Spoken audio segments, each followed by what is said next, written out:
Nawr, ers bod e'n fach, mae Aled wedi gofyn un cwestiwn drosodd a throsodd. Os yw nofio mor dda i chi, pam mae mor filod yn dew? Na, yr un arall. Pam ni'n cael diarrhea. O ie, hwnna. A dyma'r peiriant pŵ. Rhys, oedd i mam yn gwybod bod ti wedi dwy'n ei theitsi? Benthyg, geithi nhw'n ôl wedyn.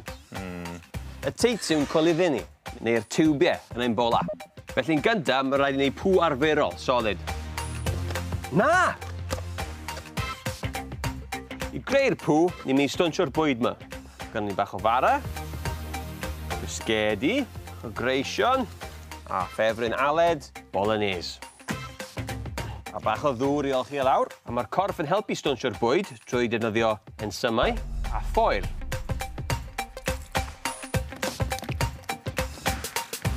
Barod? Barod. Mae'r bwyd yn mynd mewn i'r gig. Mae'n mynd lawr i'r stumog. A wedyn mae'r colyddyn yn gwasgu'r dŵr a'r maeth allan. Go on, de?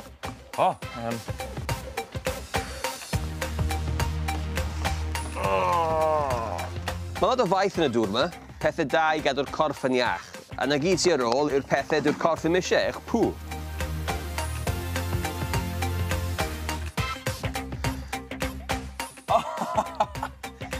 Ie! Mae'n lot mwy solid nag oedd e'n mynd mewn, ti'n iawn? Edrych ar hwnna.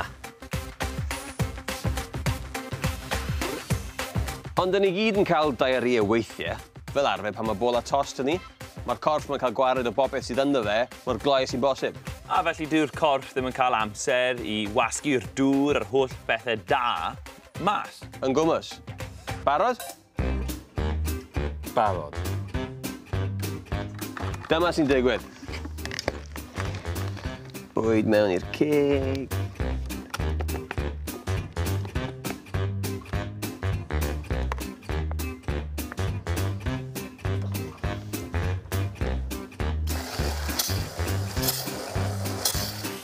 Achos bod chi fola tost, mae'r corff yn tynnu mwy o ddŵr mewn i wthio popeth drwy'r system yn gloi.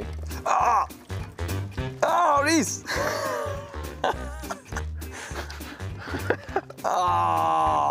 Wedi mynd i bob man? Wel, dyna sy'n digwydd. A dyna pam mae'n syniad da i yfed digon o ddŵr pan chi'n sal, i gymryd lle'r holl ddŵr chi'n colli pan chi'n cael diarrhea. Sa'n credu bydd mam eisiau theitsi nôl.